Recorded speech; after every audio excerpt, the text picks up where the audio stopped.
بسم اللہ الرحمن الرحیم۔ السلام علیکم، آپ دیکھ رہے ہیں الف نیوز اور میں ہوں آپ کے ساتھ ماجد علی۔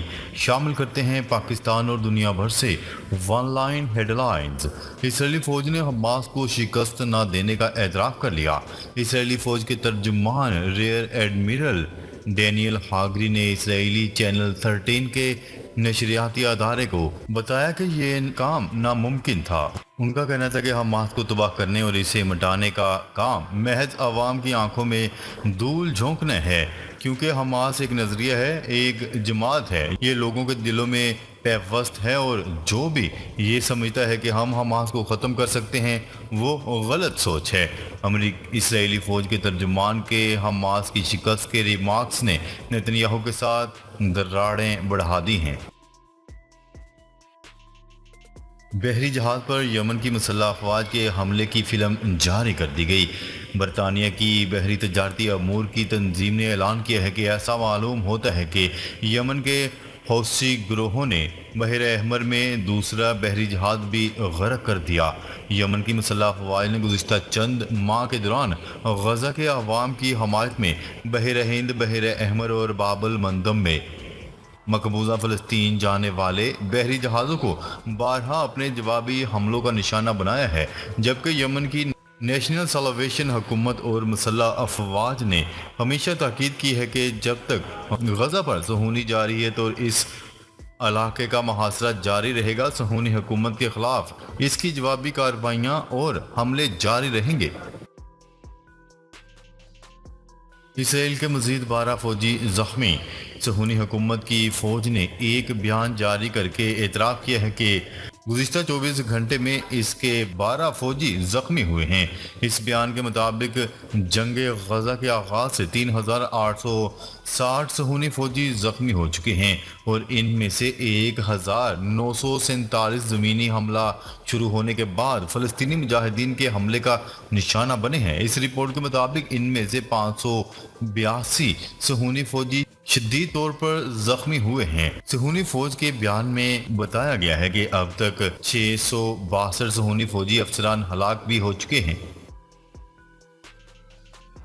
حزب اللہ سے نمٹنے کے لیے تمام آپشنز موجود ہیں، اسرائیل نے خبردار کر دیا۔ اسرائیلی فوج کے ترجمان ڈینیل ہاگری نے کہا ہے کہ حزب اللہ سے نمٹنے کے لیے ہر چیز میز پر موجود ہے اور اسرائیل تمام حالات کے لیے تیار ہے۔ حزب اللہ کے سیکرٹری جنرل حسن نصر اللہ لبنان کو خطرناک راستے پر لے جا رہے ہیں۔ لبنان پر حملہ ہوا تو ہمارے جواب کی کوئی حد نہیں ہوگی، حزب اللہ نے اسرائیل کو خبردار کر دیا۔ لبنان کی تنظیم حزب اللہ نے اسرائیل کی اہم حساس تنصیبات کی ڈرون ویڈیو جاری کی تھی، جس کے بعد اسرائیلی وزیر خارجہ نے حزب اللہ کو بھرپور جنگ کی دھمکی دیتے ہوئے کہا تھا کہ ہم اس لمحے کے بہت قریب ہیں جب ہم حزب اللہ اور لبنان کے بارے میں کھیل کو تبدیل کرنے کا فیصلہ کریں گے۔ انہوں نے کہا کہ ایک بھرپور جنگ کے نتیجے میں حزب اللہ تباہ ہو جائے گی اور لبنان کو سخت چوٹ لگے گی۔ اس کا بھرپور جواب دیتے ہوئے حزب اللہ کے سیکرٹری جنرل حسن نصر اللہ نے دھمکی دیتے ہوئے کہا ہے کہ اسرائیل نے لبنان پر بڑا حملہ کیا تو حزب اللہ ایسی کھلی جنگ سے جواب دے گی کہ جس کی کوئی حد مقرر نہیں ہوگی۔ شمالی کوریا نے یوکرین جنگ میں روس کی حمایت کر دی، امریکہ کو تشویش۔ غیر ملکی خبرساز ادارے کی رپورٹ کے مطابق روس کے صدر ولادیمیر پیوٹن نے یوکرین جنگ پر شمالی کوریا کی حمایت کو سراہا اور کہا کہ ماسکو امریکہ اور اس کے اتحادیوں کے سامراجی پالیسی کا مقابلہ کر رہا ہے۔ دوسری جانب کم جونگ ان نے کہا کہ شمالی کوریا اور روس کے تعلقات خوشحالی کے دور میں داخل ہو رہے ہیں۔ جنوبی کوریا کی روس شمالی کوریا اسٹریٹجک پارٹنرشپ معاہدے کی مذمت۔ جنوبی کوریا نے روس اور شمالی کوریا کے جامع اسٹریٹجک پارٹنرشپ معاہدے کی مذمت کرتے ہوئے کہا ہے کہ روس کی شمالی کوریا کے لیے فوجی امداد سے جنوبی کوریا اور روس کے تعلقات پر منفی اثرات مرتب ہوں گے۔ جنوبی کوریا کا مزید کہنا تھا کہ ایسا اقدام جس سے شمالی کوریا کی فوجی صلاحیت بڑھانے میں مدد ملے، اقوام متحدہ کی قراردادوں کی خلاف ورزی ہے۔